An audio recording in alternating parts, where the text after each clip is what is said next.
Hey folks, my name is Girish Bali, the host for Back to Basics, another Back to Basics for another week. Today we are going to be talking about food and what type of food we should be eating and what type of food it makes you feel good.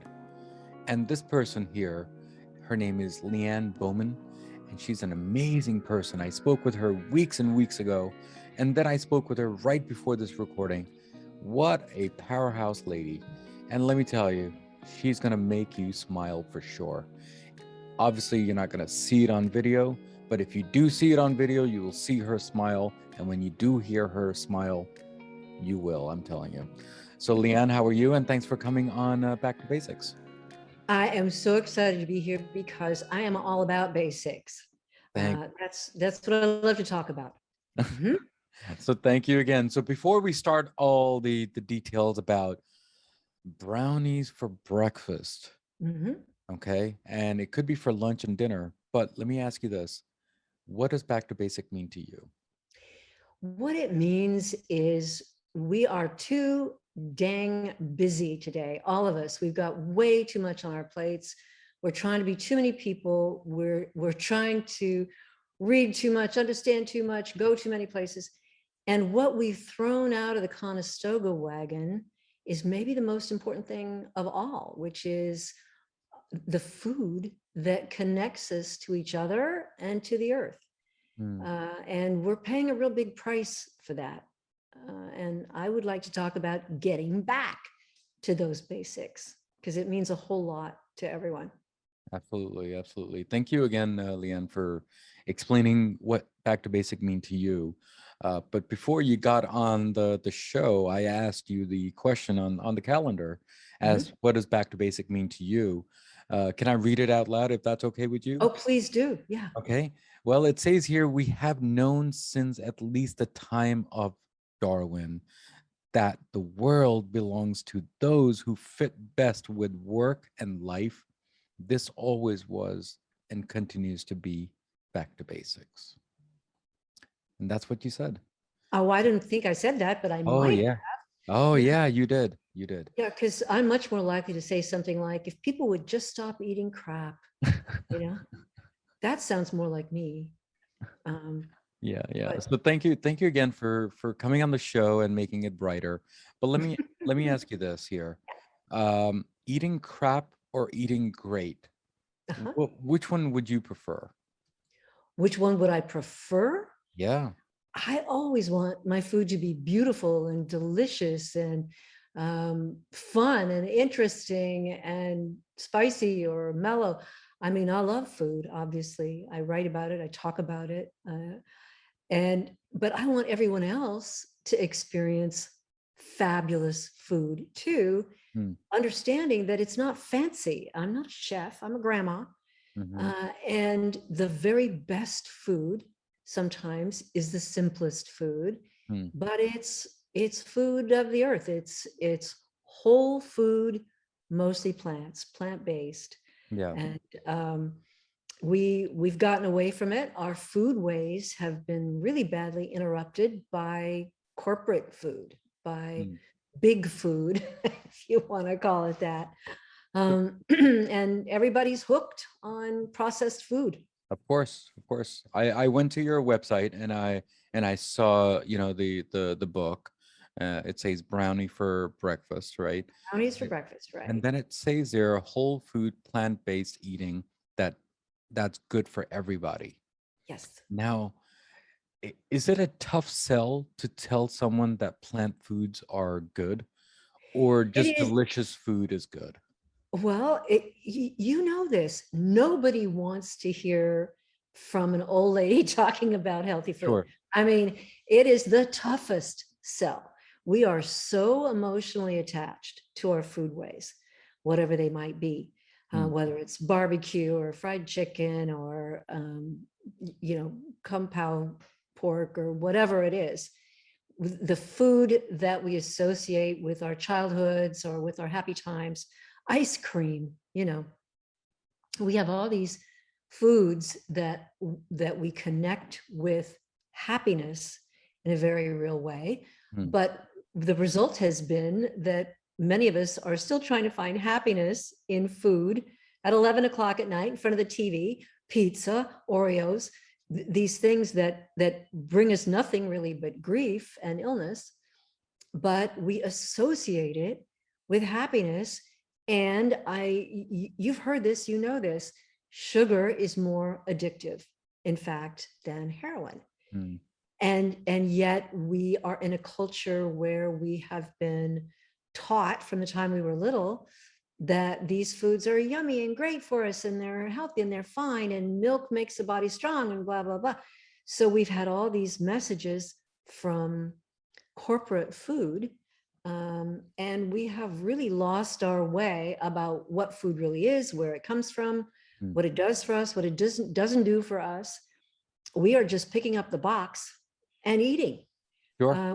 We're not going in the kitchen even. We're not cooking. The statistics on the number of people who are actually preparing meals in the kitchen are frightening. I mean, it's a low number of people. And the fact is that if you are not really preparing food, and by preparing, I don't mean opening a bag. I mean, actually chopping something and cooking something. Yeah. You can't be healthy unless you are actually eating real food. Of course, real of course. food. So let me ask you this here, because this is going to give away your age and my age. Okay. Now, for the last 30 to 40 years, we have noticed that vegan was never even a topic when it came on menu or books No, or anything. nobody wanted to talk about it. I think it recently just came on maybe 10 years ago. Maybe I could be wrong.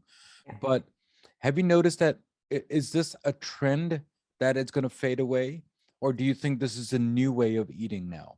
Strict veganism may go away, or at least be reduced in the conversation to some degree, because being strictly vegan, I mean, it depends. Some people, as you know, I mean, they won't touch any leather product. They won't have eggs, nothing that comes from an animal. My personal viewpoint on it is my personal viewpoint, which is I eat fish, I eat salmon, I eat shrimp if it's wild caught. And I will eat eggs if I know the names of the chickens and I know they're really good eggs. So I'm not, I have experimented with being a strict vegan, and that was a very interesting experiment for me, and it went fine. And it was great for reducing my numbers as a diabetic. And I learned a lot, and you feel great. So if you are eating strictly vegan, you have a little more due diligence to do to be sure you're getting really good food. So many people that say they're vegan are surviving on donuts, on sugar, on processed flour, on bad food. So vegan doesn't necessarily translate to good health or good eating. It just doesn't. It just means no animal products. So, and the same with paleo or keto, they have their own little grooves. But if you're going to go by the science, if you're going to go by all of the data that's been collected for 70 or more years now on nutrition and the science-based food study, it's basically the Mediterranean quote unquote diet, which is not a diet. It's just to say more of a whole food, plant-based eating. So it's eat food, as Michael Pollan has so famously said, eat food, real food, mostly plants, not too much. And the fact of the matter is, if you are eating real food, which is to say nutrient dense food, it's almost impossible to eat too much. Your body goes, okay, thanks. The problem that most people have is with manufactured food, which has been designed by the guys who do craveability in those buildings in New Jersey. The food has been designed so that you can't stop eating it. Sure. So you're hooked. And there's a book out recently, can't remember the guy's name right now. I think the title is Hooked, but you are hooked on extremely addictive there's no other word for it. It is scientifically addictive. Sure. And if you said to me, yeah, that's right, I am hooked on heroin, I am, what should I do? What am I going to say to you? I'm going to say, quit, right? Stop, get help, go to rehab, do something, but don't just keep ingesting all that heroin, because you're going to die. It's not, and it's sugar is a more attractive, more socially acceptable kind of completely addictive substance. That's what it is. Yeah, yeah. Thank you again for explaining that. So let me ask you this. We have been told that breakfast is the important meal of the day. Yeah. Okay. And brownies is all about sugar, as you explained, and plus you were a diabetic, and maybe you Right. still are. So, do you think that's how that name came up for your book, that brownies for breakfast? Well, I'm gonna speak to two of your points. One, that breakfast is the most important meal. That ain't, no, it's not. So Okay. then we'll go back to that. Okay. But my brownies have no sugar, no flour, no oil. They are made from pumpkin and nut butter, and they are fabulous, by the way. And they're sweetened with monk fruit. You can also sweeten with chicory root and a number of other things. I talk in my book about the newer, better sweeteners that are natural. They're not artificial sweeteners. They're natural substances, but they don't make you sick, and they don't spike your blood sugar. So that's the difference. It's how you're making the food that you're eating. My book has donuts and pies and all kinds of things in it, but they are made from real food, not overly processed food, not sugar, not wheat flour, no gluten. And if you are vegan, you can eat from my book for a long time and never run out of recipes, because I like for them to be flexible. If you want to add some meat, add some meat. Excuse me. But it's all about where your meat comes from. That's the important thing. Yeah, thank you again for explaining that. But when you created this book, were you thinking for yourself, or were you thinking people like you, or were you just talking in people in general? Oh, I absolutely wrote it for myself, Girish. It was the book I wish someone had handed me when I was diagnosed with diabetes. And no one ever gave me anything that I thought was readable or instructive or interesting or fun or anything.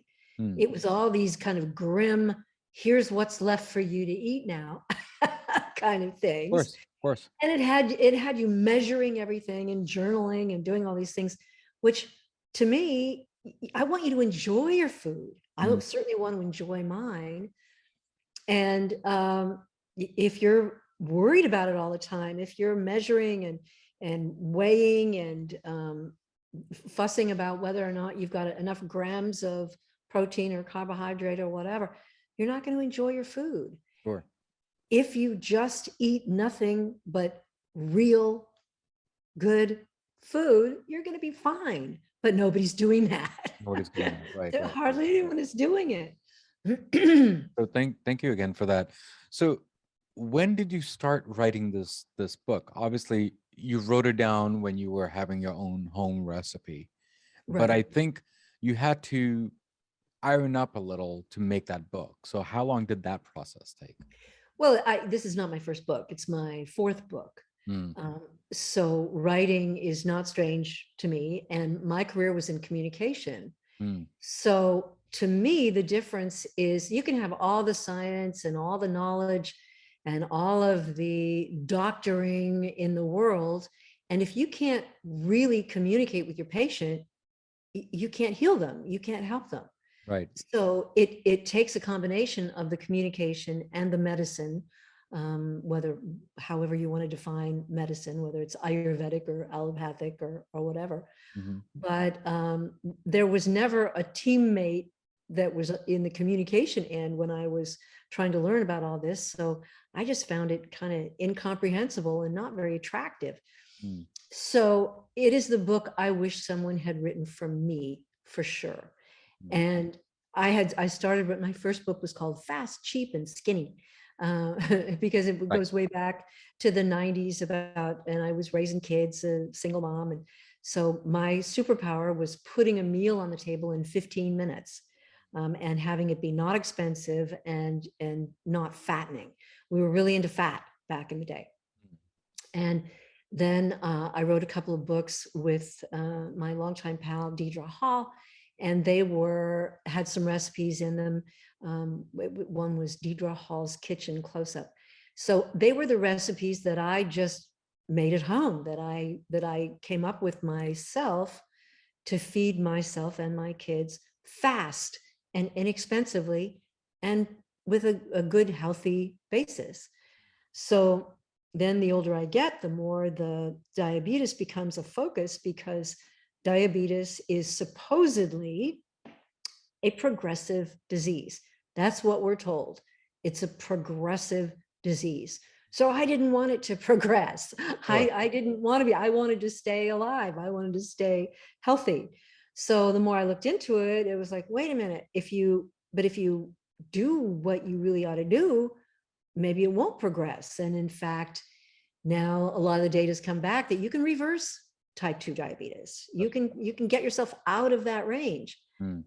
And the really interesting thing, Girish, is that it's the same prescription for diabetics, for heart disease, for kidney disease, for all these chronic diseases, to prevent them, to manage them, even reverse them. It's the same exact prescription. And guess what that prescription is? Can you guess? No. You should have it memorized by now. Whole food, plant-based. Nice. Yeah. So Yeah. that's why you came out with this book, because or several books, just talking about a plant-based book. So thank you again for that. It seems like we need some education stuff from people like you to educate other people that, this is not a bad food and you should enjoy food no matter what, right? And plant food is also the way to go. But but take in moderations, obviously, right?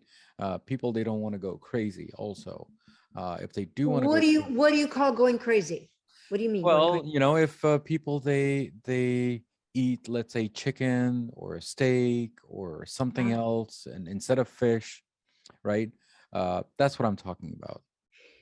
I hope that at some point they will really understand that if you are eating factory farmed chicken or steak, Hmm. you're doing a lot of damage, not only to your body, but to the earth.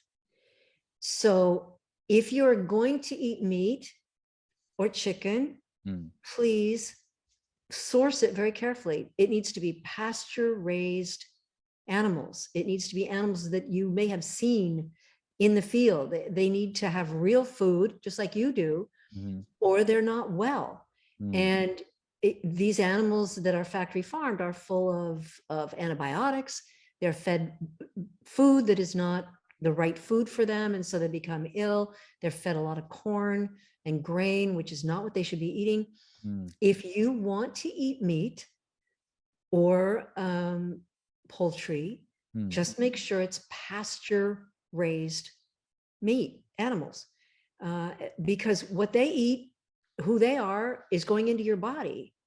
So yeah, and sometimes it's easier just not to eat them than to find, and Totally. frankly, But when you go to the stores, does it actually say that yes, on and the you will packaging? ask, you will go to the counter and you will say, I want pasture raised lamb or beef. And if there was no one there to say, oh, I have some, here it is, it's raised on this farm over here, you need to know where your food is coming from. And I like to know my purveyors. I like to be able to say, when did this come in? Who did you get this from? That's part of the process. And if they don't know, go elsewhere. Right, right. Or just like what you said, the easier is just not have any. Yeah. Yeah. You absolutely do not need to eat meat or dairy to be 100% healthy. There's a lot of myth out there about how much protein you need and you can't get it. No, you You can get plenty of protein on a plant-based diet, no worries.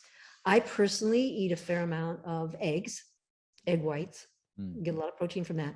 But beans, peas, legumes, full of protein and fiber and all kinds of other nutrition. And the problem is not that meat is bad, but the American diet is all meat all the time.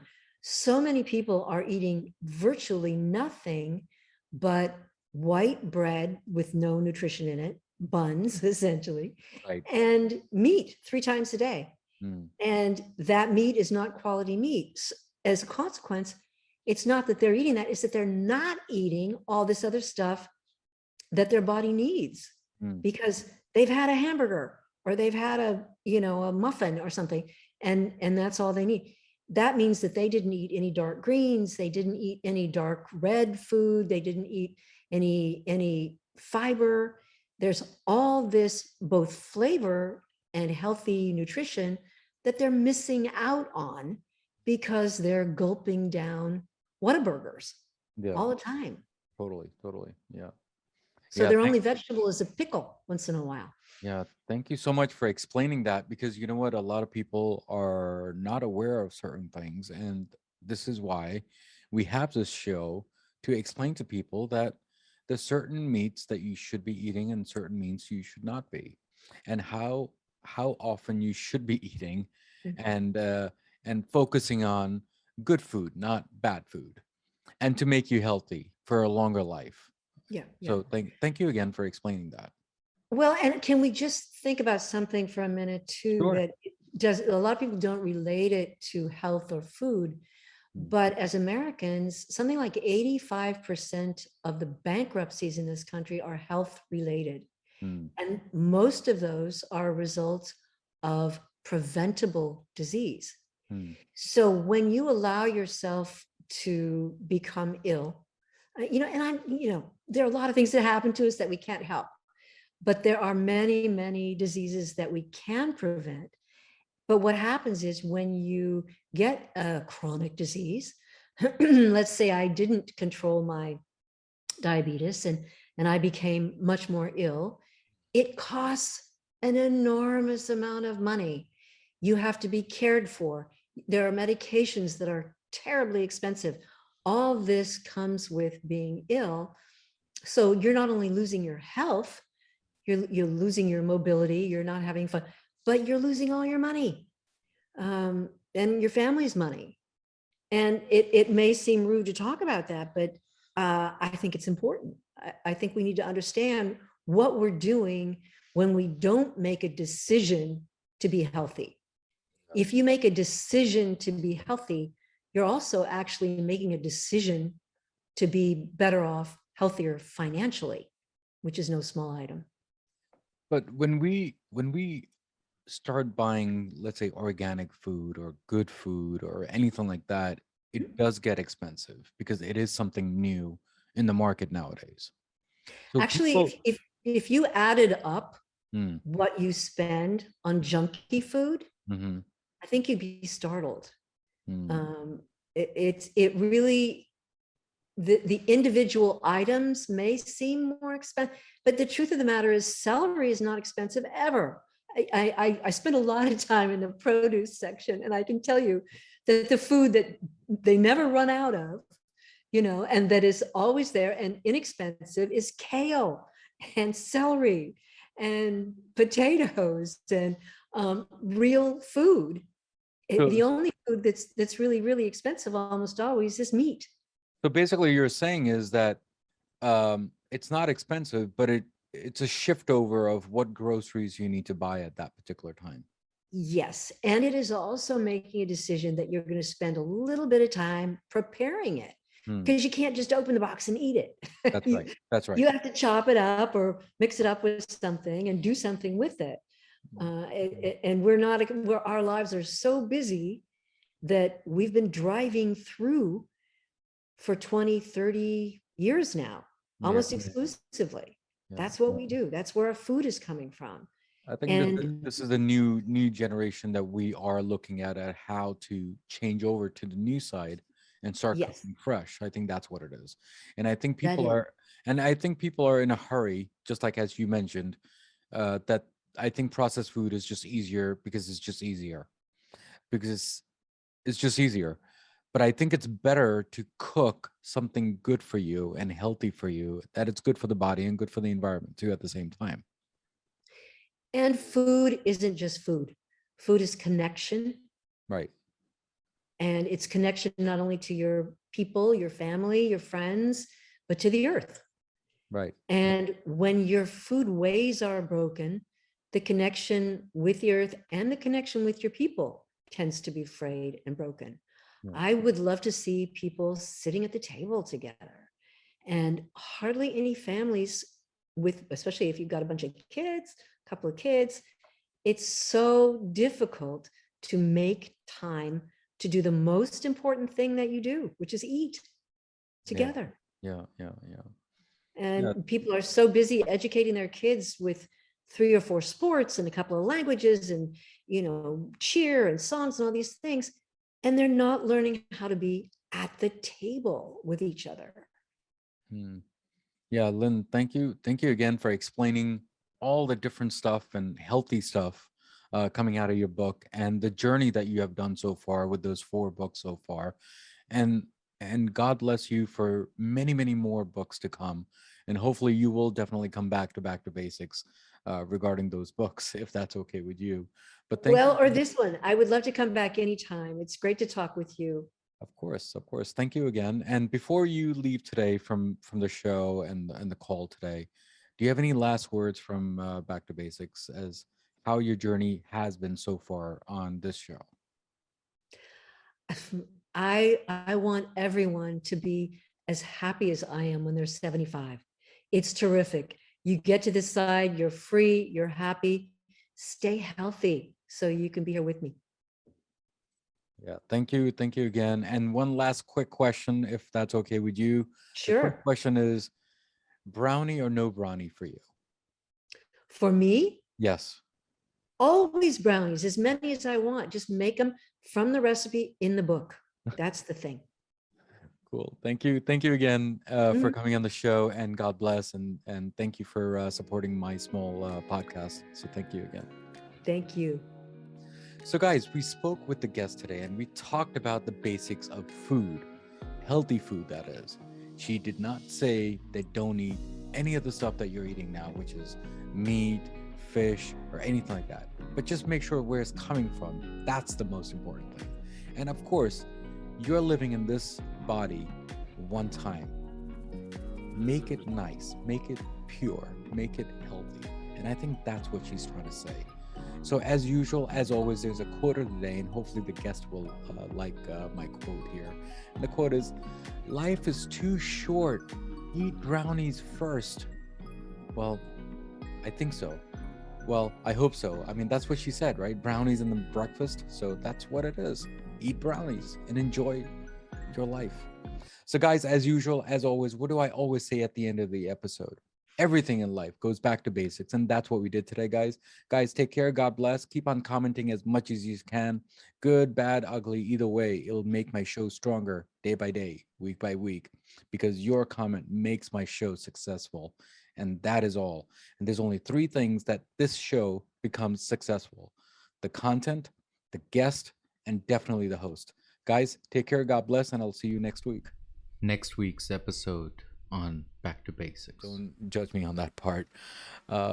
So I think there's another teachings that you do. I think it's called Akashic records. Can you explain that and pronounce that again, please, if you don't mind? Sure. Akashic records. Okay. So basically, so if we go into the root word, which is Akash, or which is basically the ether or space.